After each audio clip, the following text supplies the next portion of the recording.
చేశారు.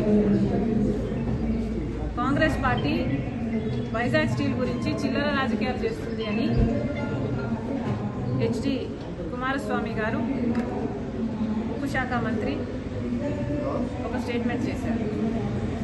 అయ్యా, చిల్లర రాజకీయాలు చేస్తున్నది కాంగ్రెస్ పార్టీనా బీజేపీ పార్టీనా ఒకసారి ఆలోచన చేసుకోవాల్సిన అవసరం ఉంది. అయ్యా, మీకు నిజంగానే విశాఖపట్నం స్టీల్ మీద చిత్తశుద్ధి ఉంటుంటే మరి ఇన్ని రోజులు విశాఖ స్టీల్ని ఎందుకు ఆదుకోలేదు? విశాఖ స్టీలు నాశనం అయిపోతుంటే గత 10 సంవత్సరాలుగా ఒక్క రోజైనా దాని దిక్కు చూశారా? చిల్లిగవ సాయమైనా చేశారా? కనీసం చిటికిన వేలైనా మీరు లేపి దాన్ని ఆదుకునే ప్రయత్నం మీరు చేశారా? అసలు విశాఖ స్టీలు నష్టాల్లో నడిచింది ఎప్పటి నుండి? ఎన్డీఏ ప్రభుత్వం వచ్చినప్పటి నుంచి కాదా? యూపీఏ ప్రభుత్వం నడిచినంత కాలము లాభాల్లోనే నడిచింది విశాఖ స్టీల్. సంవత్సరము లాభాలే చూపింది. ఆఖరికి యూపీఏ 2014 వరకు కూడా విశాఖ స్టీల్ లాభాలు 12,000 కోట్లు అయితే తీరా ఎన్డీఏ ప్రభుత్వం వచ్చినాక దాన్ని అన్ని విధాలుగా దాని చేతులు కాళ్ళు నరికే ప్రయత్నం చేస్తే ఈరోజు 23,000 కోట్లు నష్టాలలో ఉంది విశాఖ స్టీల్. మరి చిల్లర రాజకీయాలు ఎవరు చేస్తున్నారు? విశాఖ స్టీల్ని ఆదుకోకుండా చిల్లర రాజకీయాలు చేస్తున్నది మీరు కాదని అడుగుతున్నారు. 4,200 మందిని ఉద్యోగాల నుంచి తీసేస్తే మేము హుటాహుటిన ఉరుక్కుంటూ వెళ్ళి మేము నిరాహార దీక్ష చేస్తామని బెదిరిస్తే కదా మీరు దిగొచ్చింది. వాళ్ళకి మళ్ళా ఉద్యోగాలు ఇచ్చింది. మరి చిల్లర రాజకీయాలు మేము చేస్తున్నామా లేకపోతే మీరు చేస్తున్నారా? మీరు నిజంగానే విశాఖ స్టీల్ని కాపాడే వాళ్ళైతే 4,200 మందిని ఎందుకు తొలగించారు? వాళ్ళని తొలగించడమే కాకుండా కాంట్రాక్ట్ ఉద్యోగస్తులు 14,000 మంది ఉన్నారంట. వాళ్ళకు పర్మనెంట్ చేయకపోగా ఉన్న వాళ్ళని కూడా తొలగిస్తే మీరా విశాఖ స్టీల్ని కాపాడేది? ఇప్పటికీ కూడా పర్మనెంట్ ఉద్యోగస్తులకి కూడా హౌసింగ్ అలవెన్స్లు మాకు రావట్లేదు అంటున్నారు. కాంట్రాక్ట్ ఉద్యోగస్తులు అయితే అసలు 4 నెలలు 5 నెలల నుంచి అసలు మాకు జీతాలే లేవు అంటున్నారు. మీరా కాపాడేది విశాఖ స్టీల్ని ఆదుకోవాలన్న ఉద్దేశమే మీకు ఉంటే ఎన్ని రకాలుగా ఆదుకొని ఉండకూడదు? 10 సంవత్సరాల అధికారంలో ఉన్నారే, గాడిదలు కాసారా? క్యాప్టివ్ మైన్ ఏమైంది? ఎందుకు ఇవ్వలేదు? సెయిల్లో మర్జర్ ఎప్పటి నుంచి అడుగుతున్నారు, ఎందుకు చేయలేదు? కనీసం ఎలక్ట్రిసిటీ కోసం కోల్ సరఫరా కూడా కనీసం మీరు సాయం చేశారా? కనీసం లాజిస్టిక్స్ పరంగా పోర్టులో, గంగవరం పోర్టులో లాజిస్టిక్స్ పరంగానైనా మీరు ఏమైనా కాస్ట్ ఎఫెక్టివ్ మెజర్స్ తీసుకున్నారా? ఒక బెయిల్అవుట్ ప్యాకేజ్ ఏమైనా అనౌన్స్ చేశారా? సంవత్సరం కనీసం జీతాలు కూడా ఇచ్చుకునే పరిస్థితి లేదు. ఆదుకున్న మొఖాలు కాదు మీ.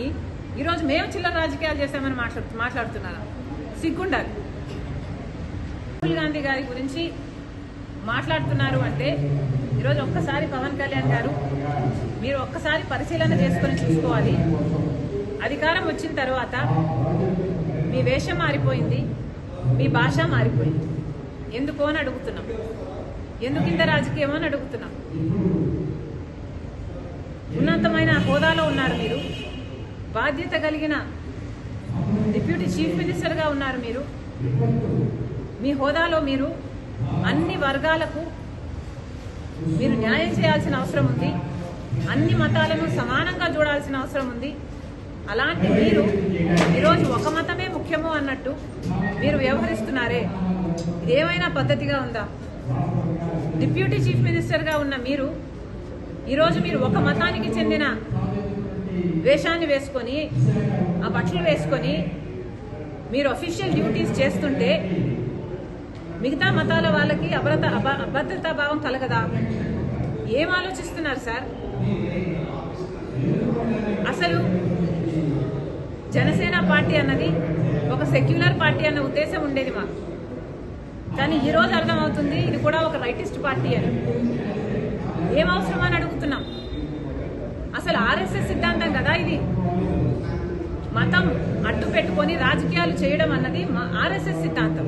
ఆ సిద్ధాంతాన్ని బీజేపీ అనుసరిస్తుంది అంటే అర్థం ఉంది.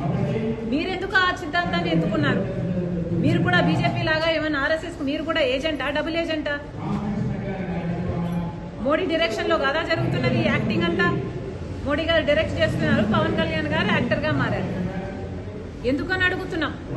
మీరా రాహుల్ గాంధీ గారి గురించి మాట్లాడేది ఏమైంది సార్? మణిపూర్లో క్రైస్తవులు ఊచకోత చేస్తే బీజేపీ పార్టీ, ఇదే మోడీ గారు ఎందుకు మాట్లాడలేదు మీరు? మరి ఇప్పుడు ఒక మతమే ముఖ్యం అన్నట్టు మీరు మాట్లాడుతున్నారే, మరి ఆ మతానికి చెందిన వాళ్ళు మనుషులు గారా?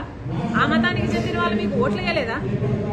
మీరోజు ఒక హోదాలో ఉన్నారు, ఒక పదవిలో ఉన్నారు, కనీసం ఆలోచన కూడా లేకుండా మీరు మిగతా మతాలు ఏవి ఇంపార్టెంట్ కాదన్నట్టు ఒక మతాన్నే భుజాన వెతుకుంటే మరి మిగతా మతాల వాళ్ళంతా ఏమనుకోవాలండి మిమ్మల్ని? మీరా రాహుల్ గాంధీ గారి గురించి మాట్లాడేది?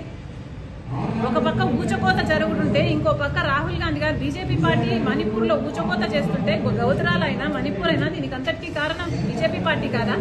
ఒక పక్క బీజేపీ పార్టీ అంత నీచంగా అంత ఇదిగా చేస్తుంటే ఇంకో పక్క రాహుల్ గాంధీ గారు ప్రేమ కోసం, ఐక్యత కోసం, సోదర భావాన్ని పెంచడం కోసం కన్యాకుమారి నుంచి కశ్మీర్ వరకు 1000 కిలోమీటర్లు పాదయాత్ర చేశారు. ఆయన గురించి మాట్లాడుతున్నారు మీరు అంటే? Yes, we welcome the move of the Supreme Court. It is in fact a good outcome that an independent investigation be carried out on the Laddu route. It is really important that this be done. We, in fact, from the Congress party were the first ones to ask for a CBI inquiry. We wrote to the Union Ministry about this. We went to the governor regarding this. We also wrote to the Supreme Court asking for a suo motu. So, God's grace, this has come to pass now. We are seeing that the Supreme Court has ordered an investigation that is independent, and we welcome this. And also, we were the ones who spoke that this should not be politicized. But thank God, it's all come to a good outcome. Thank you.